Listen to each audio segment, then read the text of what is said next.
Well, good morning, everybody. Thanks for watching. I'm Matt Reardon. We're starting here today. These are the upper level jet stream winds across the globe. We're usually a little bit more zoomed in over North America, maybe the Eastern Pacific. I wanted to start here with the globe because I noticed something pretty neat yesterday, meteorologically. I think it's cool, and I wanted to share it with you. We're looking now, the main focus, I think, looking at this jet stream level winds are the subtropical branches of the jet stream. Now, we can see the northern hemisphere component. This is kind of over the Eastern Pacific. You can see Hawaii here if we draw that, and that subtropical branch is flowing up over northern Mexico here. But if you look to the southern hemisphere at the bottom of the screen, you can see it almost has kind of a mirrored reflection in the southern hemisphere, kind of flowing over toward Chile, if you will. Now, it doesn't always kind of mirror perfectly across the equator like it is this morning. And in fact, what it's highlighting is this upper level ridge or upper level heat in the atmosphere, kind of saying the same thing. And this is a Kelvin wave, and we've actually talked about these before, these convectively coupled Kelvin waves. They can kind of play the role of a phantom MJO, if you will, and they've tripped us up in the past with some long-range forecasting. This one is really kind of obvious and has this nice mirrored reflection across the equator. And what's essentially happening here is there's an area of convection racing across the equator. It's currently positioned kind of right here over the Eastern Pacific, and it's helping to produce heat in the upper levels of the atmosphere. Nature, the Earth, it doesn't like these imbalances. It's going to try to distribute that heat, and the subtropical jet stream strengthening, kind of feeling that, is a component of that. And it's all to say it's going to impact our weather here across the southern plains over the next kind of 1, 2, and 3-day forecast. In fact, we're going to see multiple rounds of severe storms, likely as a direct component of the influence of the shear and the organization helped on by this component of the subtropical jet stream here. And what's cool about this, and how I actually noticed it, is I'm going to take you back in time. I'm going to rock this jet stream analysis back about 72 hours here. It's going to go in about 8-hour increments. And keep an eye on this kind of upper level ridge centered over the equator with the subtropical components flowing around it. And you can see as we go back in time and we go west along the equator, it's almost like a bowling ball, and that's why we call it a wave, kind of rolling slowly. Now, I say slowly, but it's actually moving much quicker than the MJO typically would, and that's how we can usually distinguish it between the MJOs, because like these, what we call convectively coupled Kelvin waves, or CCKWs, a lot of our technical terms, there's a thunderstorm component to them, and it's moving quickly across the equator, and it impacts the weather even up here into the northern hemisphere. We're trying to live, work, and grow crops here. So as I play this forward, it's kind of cool. You can see it rocking back over the Eastern Pacific here. And we can confirm this in a few different ways. One, if we just go over and look at the satellite for infrared and convection over the Eastern Pacific, we can see more vigorous convection here over the last 24 to 48 hours, really stretching across the whole Eastern Pacific. The subtropical jet stream's feeling that, and it's increasing in strength and bringing storm chances to Texas today. You can also see that looking at forecasts for upper levels of ascent, just valid here as of yesterday on Monday, and we can see this kind of renewed ascent here in the Eastern Pacific, whereas the MJO, whereas these convectively coupled Kelvin waves can behave like them, that proper MJO over here in the Western Pacific, more so in phases 6 and 7, where it's analyzed right now. So this kind of plays a similar role. It's impacting our weather, so the semantics and the differences are aside, right? We want to account for anything that's going to bring different weather in through our area. Now, if we look at the water vapor satellite imagery valid as of this morning across the continental U.S., again, you can kind of see the cirrus clouds associated with that subtropical jet stream starting to make their presence felt more so up into Texas and then even Oklahoma and Kansas later today. We do have some other systems to talk about. We've had this kind of polar branch of the jet stream exiting a little bit further toward the north. That has brought some of these systems kind of racing through here, and we see this one here over the upper Midwest today with some showers, maybe some rumbles of thunder here over portions of eastern Iowa, southern Wisconsin. See some other activity here over the southeast, which is likely going to see additional rain and storm chances over the next 3 to 4 days in the forecast here. Nothing terribly too organized or severe, but definitely spotty rain chances here across the southeast that we'll have to talk about. I'm going to take it down a level. This is the 500 millibar jet stream. I'm doing that just to highlight that, okay, here's that subtropical component. We can kind of see this weak flow across much of the southern plains here, but the polar branch of the jet stream, this branch up here, is fairly far to the north. It's shifted, north of Kansas, north of Missouri, north of Illinois, up into the upper Midwest, the northern plains. Right? We talked about the showers moving through here over Wisconsin, Minnesota, eastern Iowa. But I would make the argument here, without this Kelvin wave over the Eastern Pacific, without that component to the subtropical jet stream, we wouldn't be talking about as much precipitation in the southern or even the central plains here as we go over the next few days. And maybe even include the southeast here, because this Bermuda high has been very dominant at times, and it's trying to encroach further and further over into the eastern U.S. It's certainly kind of got a stranglehold on the forecast, I think, for Florida, maybe portions of southeast Georgia. We'll talk about that in a minute. But this subtropical jet stream is helping to bring some flow over this area. It's helping to pull up some moisture into the southern plains, the lower Mississippi River Valley, the southeast, to keep storm chances around in the meantime. We can see that just looking at the SPC, right, their outlook over the next few days, starting out here on Tuesday afternoon, expecting thunderstorm development, at least spotty to start and then scattered into this evening from central Kansas all the way down through the panhandle of Texas. So you go to day 2, you can see a pretty similar area here. So you just pulled that arrow up all the way over areas of West Texas up into the central plains as well. The marginal risk, right, still could see some severe weather in here, but less of a chance, right, than compared to a slight risk. Day 3, again, like a broken record, very similar area here across the southern plains, trying to get up into the central plains. And this lighter green contour, which we don't mention too often, is what we call the thunderstorm contour. It's where severe storms are not expected, but we can't rule out thunder or lightning. But it does mean, right, scattered chances for precipitation across a pretty wide area, thanks to the influence of that weak subtropical jet stream flowing over this area. Now, the Bermuda High is lurking here. You can kind of see the battleground between the two, where areas here along the Gulf Coast in Florida, as we look out into the forecast, you're going to kind of see the similar theme here, where the Bermuda High is fighting to get an influence more so over the southeastern U.S. If we just look at the WPC, their 7-day forecast here over the continental U.S., this takes us all the way out to next Tuesday. A lot of this activity likely to occur here over the next 5 days. But an area here in the central plains, this area, a lot of it needs it, either due to fall drought concerns last year lingering in the soil or just missing out on some spring rains this year. And then this kind of wider component of drought that we've talked about this year, right? Getting these spring rains in is so important with kind of dampening that risk going forward. Now, at the end of this video, I'm going to talk about some of these past years. We talked about analog years yesterday. When do droughts, the big ones, typically begin? When does that rain shut off? And I think that can be a huge component to how bad they can ultimately get, almost definitionally, right? Drought is a long period without rain, so you need to start that period earlier than not to have these large effects. Well, looking at this forecast here, at least for portions of the southern and central plains, that starting period, right, where we really shut off the rain is going to have to wait if it is to occur right after the 7-day forecast, just because we have so many chances for precipitation here over the next few days. Now, as I look at this closely, something we'll kind of see in the forecast here is, just to kind of spoil it, certainly looking at scattered storms likely over the next 3 to 4 days here over the southern and central plains. Some question as to how far they get east, because we don't have that vigorous jet stream coming in out of the west. It's more shifted up toward the north as I'm drawing it here. We don't have these kind of deep troughs, not yet in the forecast. Curious to see if there will kind of be these shadows to the east of the thunderstorm development. You can almost kind of see a few of these here over Michigan. You can kind of peel one in here over portions of the Tennessee Valley. If we kind of draw a broad stroke here, an area likely to see over 1/2 inch of rain, but it won't exactly look like this. It never does. There will be areas even in here that hit the jackpot, and then other areas potentially below 1 inch or even 1/2 inch. And so we'll have to keep an eye on those as we go through May, considering some of the drought concern going forward. If we look at soil moisture deficits, this is estimates from NASA. Fortunately, some areas here that are still pretty dry. We just talked about Kearney, Nebraska yesterday.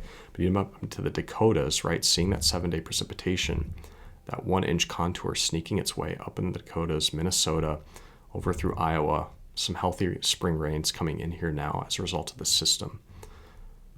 Other areas I want to highlight here, southeastern Georgia, I mentioned earlier. Florida certainly under the influence of that stronger Bermuda high, so we can see that right now. And I'll tell you right now, I'll just jump to it. My concern would be that this Bermuda high kind of inching over toward the continental U.S.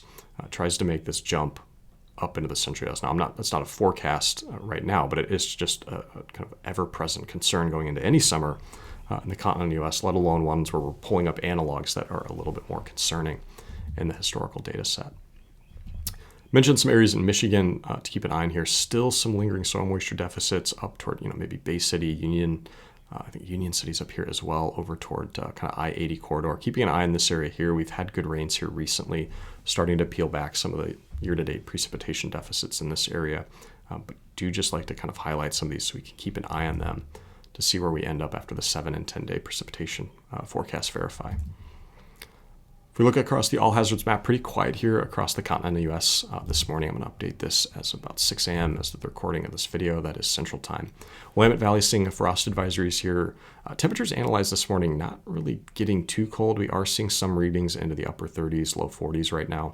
Freeze warnings for some of the higher elevations here near the Columbia River, but otherwise not seeing kind of widespread low 30s, at least in the Willamette Valley. Those frost advisories still valid as this morning. See that in the current temperatures analyzed again about 6 a.m. Not seeing widespread low 30s right now from the current analysis, more so in the low 40s or high 30s. If we look at the mosaic radar across the U.S., just kind of getting our bearings in terms of where we're seeing precip, can see some of those showers and storms across the southeast. Likely going to see additional chances this week, right? But not in some of these areas, I think, fortunately, or I should say unfortunately, that we're really looking to see improved rains. Again, can see the showers and storm activities with the polar branch of that jet stream flowing more so through the upper Midwest and the northern plains. See some of those showers now across southern Iowa, or I should say southern Wisconsin and eastern Iowa here pushing off toward the east. This is the forecasted jet stream from the ECMWF. I'm going to take this forward. Let's do Tuesday afternoon here. And we can kind of see the few stories that we were talking about. One is that subtropical branch of the jet stream. We can see that flowing here over northern Mexico. That northern branch flowing over the upper Midwest, the northern plains. We talked about the activity spurred on by that just a second ago. Kind of our next big weather maker, we're watching it. It's way out here. Do you see this trough here south of Alaska? I'm going to play this forecast forward. Tuesday, Wednesday, we talked about renewed thunderstorm development day to day here over the central and southern plains. The reason for that is just that weak flow that we have here from the subtropical jet stream, from that convectively coupled Kelvin wave. So that area is going to continue here. There's some questions about how far east those storms will get in the overnight and then into the next morning. But to take this forecast forward into Friday, now really by Friday afternoon, you can see this trough has made its way off the southern end of Alaska, and it's now here over the western U.S., kind of positioned just off the coast of Eureka. California now starting to move in, likely bringing inclement weather to California on Friday and Friday evening. Trough starts to slow down a bit, positions itself kind of really over Lake Tahoe, and doesn't eject really maybe even by Monday morning. Now 7 a.m. Monday morning, and it's still, you could argue, over the Continental Divide, and finally by Monday afternoon ejecting into the northern plains in the upper Midwest. This is kind of pulling some of those precipitation values further north into the northern plains. We'll take a look at this in just a second, the precipitation forecast. Could see some severe thunderstorm development, potentially a little bit further north. Maybe we typically see this time of year, at least climatologically. And the SPC has actually drawn a day 7 contour well up in here into the northern plains of the upper Midwest. We'll take a look at that in just a few seconds as well. As this forecast goes into Tuesday afternoon, we're now out to 7 days. We can see this kind of moving across Wisconsin here, at least this upper level trough, and could see some severe thunderstorm activity shift further to the east along with it, potentially less so than we saw it the day before, at least in terms of magnitude. But we're out 7 days in the forecast here, so it's hard to parse out exact details. But my point is, we're finally, despite seeing these kind of routine thunderstorm development over the central and southern plains, as we work our way through the weekend, likely going to see a more defined low pressure system kick off over the central and northern plains before moving through the upper Midwest Monday evening. I'm going to see some precipitation and thunderstorms follow that as well. If we jump over and look at the day 7 outlook, this is for Monday afternoon from the Storm Prediction Center. We don't usually see contours out this far, and what I mean by that is they're typically not painting risk areas in the 7-day forecast, but good agreement on the models of that ejecting trough coming off the Continental Divide, moving into the central and northern plains, and an area here of potential severe weather that we'll have to keep an eye on as we work our way through this week.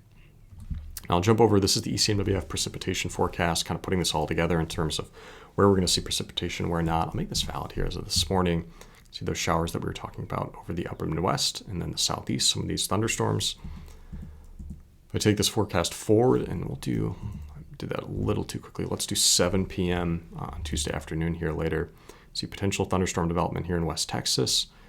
Again, the southeast, seeing spotty showers and storms, and then waiting to see if we get storms up into central or eastern Kansas. If you remember, that risk area was pretty wide all the way from West Texas over into central Kansas. Into the overnight, and then into Wednesday afternoon, right, we did not see those storms race across the Mississippi River Valley, right? They're almost kind of staying put here, maybe leaking into western Missouri or Arkansas at times, but kind of returning back to that same area Wednesday afternoon, where we see additional storm activity over that same area. Again, over the southeast as well, sans Florida. That activity continue on Wednesday. Thursday, again, this is getting into the broken record portion of the forecast with that weak subtropical jet stream flow kind of coming over the top. Again, weak severe storm development possible anywhere from Nebraska, eastern Kansas, Oklahoma, Texas at times getting over into West Texas this week.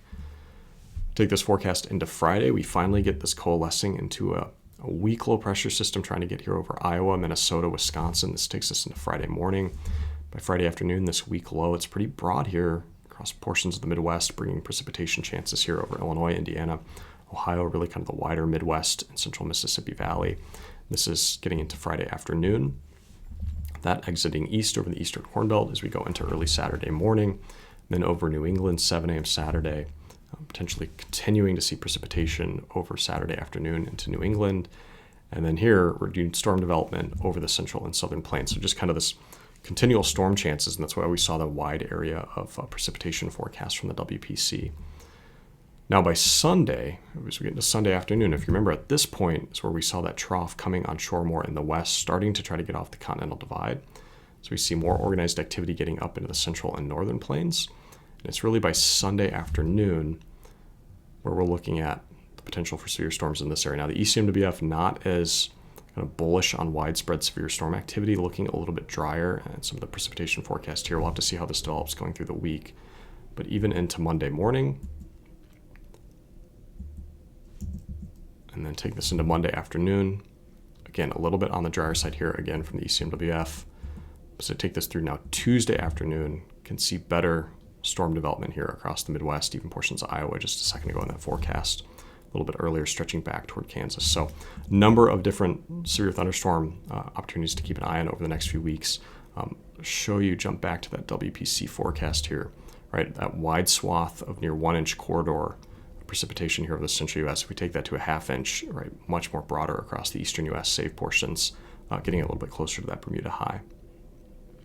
If we look at the 7-day forecast precipitation anomalies from the ECMWF, I think this paints a good story here because while we have scattered storm activity in the forecast almost every single day across the central U.S., right, still expecting at the end of this, I mentioned this, these potentials for these kind of rain shadows in here from some of the more vigorous development further toward the west. And even as we see that low pressure system spin up here over the upper Midwest, right, expecting to get some rains here into the northern plains.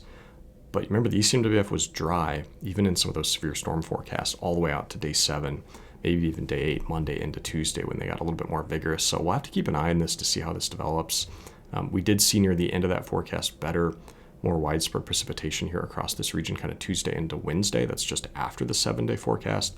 But now we're getting into 7 to 8-day forecast where the exact details of where that precipitation is going to be falling is hard to iron out. If we look over the eastern Corn Belt specifically, I kind of picked on Indianapolis, Indiana here. I'm going to pull up their precipitation forecast just for this week. This is looking at the WPC, so kind of a time series over Indiana of that same map that we just looked at earlier. And what I'm really showing here is that despite all the activity going on in the central southern plains, trying to get over into the Midwest at times overnight, but really kind of struggling to, there is this kind of clearing here over the central and eastern Corn Belt, I think, through the end of this week. And if you remember, that kind of weak low pressure system didn't make its way into the Midwest or the central and eastern Corn Belt really until midday Friday. So potentially looking at Tuesday, Wednesday, and Thursday. Now, a lot of fields I know are wet across portions of the central Corn Belt, even the eastern Corn Belt here. But we'll be warm over the next few days, so kind of watching and waiting to see how much of this we can kind of dry out and get those soils back to a working capacity. If we look at the high temperatures here today on Tuesday, this is looking at the contour, or the colors here are the departures from average. So you can see a wide area of warmer than average temperatures expected. And I can tell you right now with kind of that weak flow with the subtropical jet stream, with that trough making its way into the western U.S., expecting these warmer conditions to continue across the central and eastern U.S. So as we take this into Wednesday, warmer conditions across the Midwest and eastern Corn Belt. That activity continues Thursday. With that low pressure system trying to form here Friday, we can see that pulling down temperatures a little bit on the backside of this, but not significantly so here over portions of the central and southern plains. Saturday, as that system moves through, just a weak cool down behind it. Temperatures, at least in terms of the high temps over the weekend, still into the mid 60s here before pulling up into the 70s on Sunday. And by Sunday, right, we're waiting on that more renewed low pressure system development to come across the upper Midwest. So by Monday, see those temperatures recover more significantly into the upper 70s and 80s across the Midwest. And then Tuesday, likely continuing that as the system starts to make its way across with temperatures coming down on the backside of this. Winds right now aren't as vigorous as they were certainly in March and early April. I'm going to take this forecast into Tuesday and Wednesday. This is just looking at 6-hourly wind speeds from the ECMWF. Really not too much to talk about. Even that weak low pressure system I just mentioned coming through on a Friday through the Midwest doesn't see a huge wind component because it's on that weaker side. We don't really see stronger winds until that more vigorous low pressure system develops here off the Continental Divide on Monday. See that Monday afternoon, some stronger winds here in the northern plains. As that moves through on Tuesday afternoon through the Midwest, could see winds pick up again. But again, not seeing one of these kind of widespread big dust storms with strong damaging wind gusts overall. In fact, if we just look at kind of the 7-day max wind gust forecast here from the GFS, some areas of stronger winds here over South Dakota, a few pockets getting up toward 50, but really kind of maxing out around 40 to 45 miles per hour across much of the central U.S., even over the 7 to 8 day forecast. Now I'm going to play this forecast forward from the ECMWF AIFS here, and I'm going to do that because I want to transition this conversation a bit into where we're going with the drought concern this year. We talked about it yesterday in terms of some analogs, so I wanted to pull up some from the past to find out when that precipitation shuts off and how that might determine what kind of drought that we see potentially, right? It's still just a potential in the forecast develop into 2025. Now, I'm showing a globe here forecast. I want to return to this more kind of broad view. I started with the globe over kind of the Western hemisphere. This is showing the whole globe kind of flat. This is the ECMWF jet stream forecast, but the AIFS forecast. And this has been performing pretty well in that kind of 7 to 10 day range, which is why I bring it up. Now to kind of reorient ourselves in the story here, I'm making this valid as a 7 a.m. Tuesday. There's that convectively coupled Kelvin wave. Remember we talked about that at the beginning of this video, that northern branch of the jet stream, and then the next trough that we have to talk about. Now, as I play this forecast forward, those few things that we talked about now getting out to Saturday, there's that upper level trough here. We're seeing the influence of that convectively coupled Kelvin wave kind of wane here as this trough becomes more dominant over the western U.S. As that comes through on Sunday, and then Monday, Tuesday works its way out of the area, and we're losing that CCKW. It's kind of flattening out in the subtropical jet stream. It might even be trying to make its way across South America. They typically struggle to do that. The waves actually, we found they kind of bounce off of the continent here of South America, curiously enough. So not seeing a strong influence of that. As I take the forecast forward from the ECMWF AIFS here, it starts to paint a little bit more of a concerning scenario, I think, as we get further into May. Now, this forecast, we're out beyond 10 days at this point. We cannot take this as gospel. But I think my concern here is that as we lose the subtropical jet stream at times in May, what is the polar jet stream doing, at least from the ECMWF AIFS? It's bringing this way up here over Canada. So we're kind of losing momentum in the mid-latitudes, kind of right here across the globe. And as we do that, historically, we found this connection to drought. Now, again, this is one forecast from the AIFS, but it paints a kind of picture as we get out into May that would start to have us struggle to get as many precipitation chances. Now, the subtropical jet stream didn't disappear. If it hangs around and can kind of sneak at times up into the central U.S., we've seen just from this week that a weak subtropical jet stream can still produce plenty of precipitation chances. In fact, that widespread area that I've shown a few times now, a potential significant precip. So there's areas to kind of sneak precipitation, certainly in May, from the subtropical jet stream if it works its way back into the area. But at least this general pattern of the jet stream, the polar branch that is staying north, has me a little bit concerned as we go forward.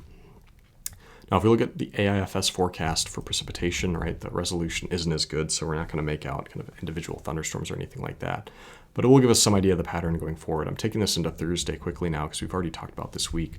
Those precipitation chances shifting through the eastern U.S. on Friday as that weak low pressure system moves through the central and eastern Corn Belt. And we talked about that moving through New England.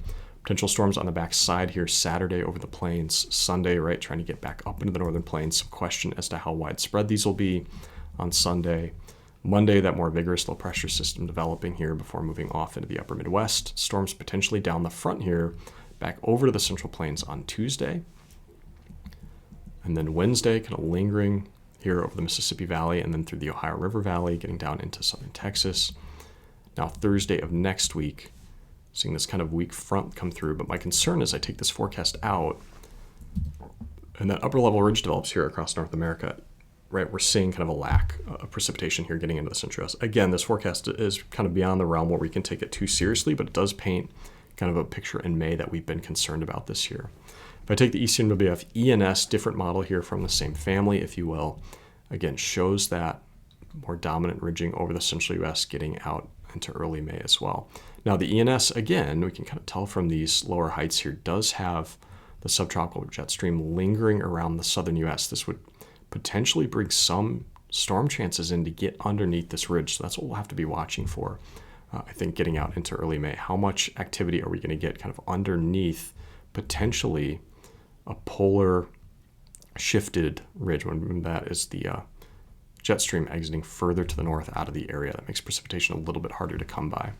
We can see this, I think, in the ECMWF, the ensemble precipitation anomalies for the 8 to 14 day outlook. This would be April 30th through May 6th. So really getting into that first week of May, and we see that precipitation shifting more over Canada, the upper Midwest, kind of I-80 and north, leaving areas in the central US on the drier side in early May. But there's that subtropical jet stream component, right? As this ridge almost gets too dominant.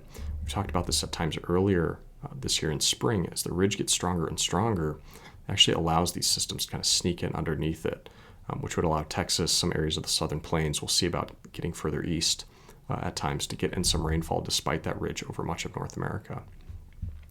The Climate Prediction Center, they're kind of very similar outlook here, April 29th through May 5th, so just shifted off by one day, right? They don't have that area kind of more dry concern over the central plains that I talked about getting over into the Midwest. They do have the area over the southern plains with renewed precipitation probabilities, the upper Midwest that we talked about. So there are some questions going forward. What I can see here, right, is that stronger Bermuda high. So as we watch that spin, at times I think this is going to dominate in the next kind of 10 to 15 days. And there are some areas in here that, while they had rain at times trying to break what's been kind of a longer term dry situation, we still have to talk about the drought here in portions of Florida and southeast Georgia and maybe even the Carolinas, despite some recent rains there. I want to kind of finish the conversation with going back into some of our analogs that we've talked about to see when the rain typically shuts off in some of these bigger drought years, because we're staring down May at this point, talking about some of the dry concerns here. I think that's going to continue to be the case, at least in some localized areas. So in that kind of same vein, I'm going to start with some local areas here. This is Springfield, Illinois. I went back to 2012 here, and that is the chart in green. And kind of curiously, as we looked over and toward Kansas City, I think about the peak of the 2012 drought as it moved back up into the Midwest was in Missouri, certainly western Illinois, up through much of the portions of the central Corn Belt. So I kind of picked on Springfield, Illinois here. But curiously, April and May, we saw pretty average precipitation. In fact, average on this chart is this brown line. Now, the blue is the record highest, and the red is the record lowest, kind of coincidentally 88, of course, showing up here for Springfield, Illinois. But 2012, we tracked on that normal line all the way almost exactly to June 1st. It wasn't until June 1st until we really lost the momentum in the central Corn Belt and just flatlined. And getting, maybe an inch of rain on August 1st isn't going to cut it for the first time, all summer. And so really it took till June 1st till we saw that drought really take hold in central Illinois. And I thought it's kind of curious to see the different spots in different drought years when we really saw precipitation shut off, because we just talked about May now through the central plains, at least out to May 1st, seeing decent precipitation chances. Now, if we shift a little bit over toward the western Corn Belt, this is Sioux Falls. I picked 2006, which had more of an effect here on the upper Midwest and the northern plains. And we've seen the Climate Prediction Center probabilities fall for that area, at least through this summer here in 2025. 2006, again, almost by June 1st, right, we were still tracking on average in terms of precipitation. Now, this is all the way out in the middle of June now, here kind of on the eve of pollination. And this was more of just really the flatlining happening at the wrong time of year. So you think about where the crop would have been in 2006, pollinating maybe June, July, in that kind of transition time period around the holidays, and not seeing, an inch of rain until almost getting out here toward August 1st. So this was more of kind of a rough localized flash drought. It just shows you that we can, these droughts can have different behaviors in terms of when that precipitation really shuts off. Now, if we look over into kind of a different one that we haven't talked about too much, but 99 has been showing up in those analogs as well. We're over in the eastern Corn Belt, and this was a situation where really we were lacking in precipitation going all the way back to May 1st. So a lot of these kind of localized droughts we were looking at more so later in the year. But Ohio, curiously, this year, really, all the way back toward May 1st, normal all the way up here. So it was apparent even in early May that the precipitation was shutting off, and you had, a near record drought in 99 for central and southern Ohio, I should say. Again, if we look over at, picked on Columbus here, this was the 2024, the localized drought in the Eastern Corn Belt here as well. And again, just kind of shows you there's different ways that this drought concern can pick up. And this takes us all the way out to 2024. If we look at July 1st here, we didn't really get below on those precipitation departures until later in the summer. Again, kind of right around pollination here for portions of central and southern Ohio. Again, this is Columbus of last year.